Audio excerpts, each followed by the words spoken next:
Chapter 66. The Second Death. Satan seems paralyzed as he beholds the glory and majesty of Christ. He who was once a covering cherub remembers whence he has fallen. A shining seraph, son of the morning, how changed, how degraded. Satan sees that his voluntary rebellion has unfitted him for heaven. He has trained his powers to war against God. The purity, peace, and harmony of heaven would be to him supreme torture. His accusations against the mercy and justice of God are now silenced. The reproach which he has endeavored to cast upon Jehovah rests wholly upon himself. And now Satan bows down and confesses the justice of his sentence. Every question of truth and error in the long-standing controversy is made plain. God's justice stands fully vindicated. Before the whole world is clearly presented the great sacrifice made by the Father and the Son in man's behalf.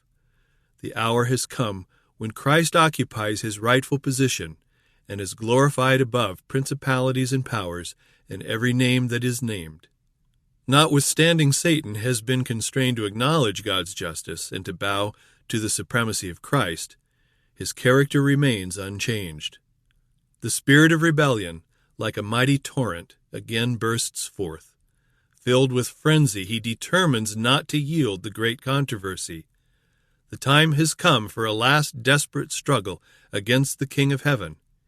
He rushes into the midst of his subjects and endeavors to inspire them with his own fury and arouse them to instant battle.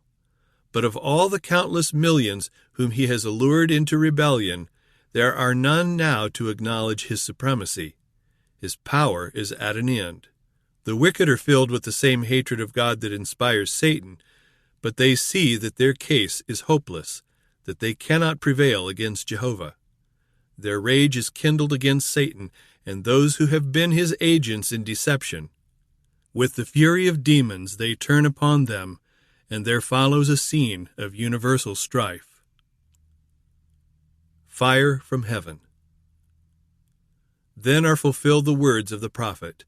The indignation of the Lord is upon all nations, and his fury upon all their armies.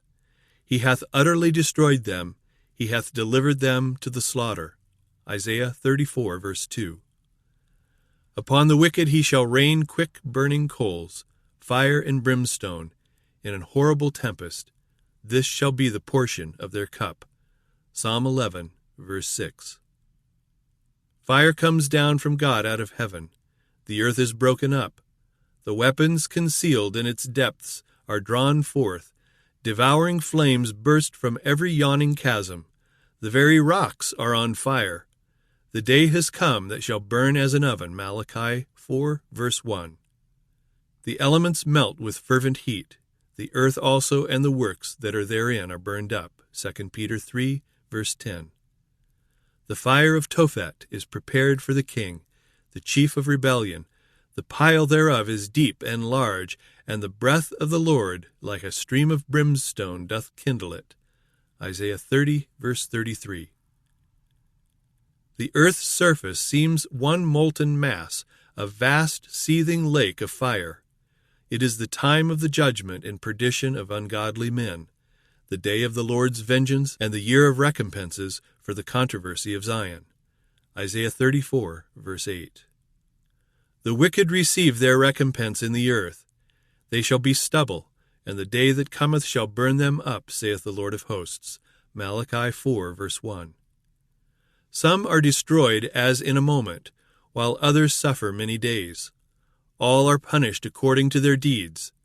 The sins of the righteous have been transferred to Satan, the originator of evil, who must bear their penalty.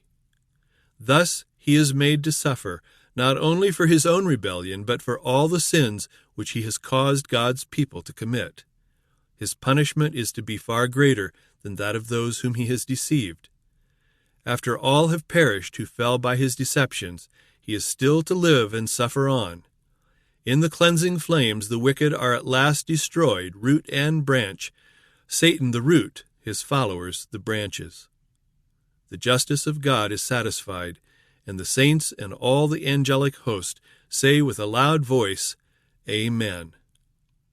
While the earth is wrapped in the fire of God's vengeance, the righteous abide safely in the holy city.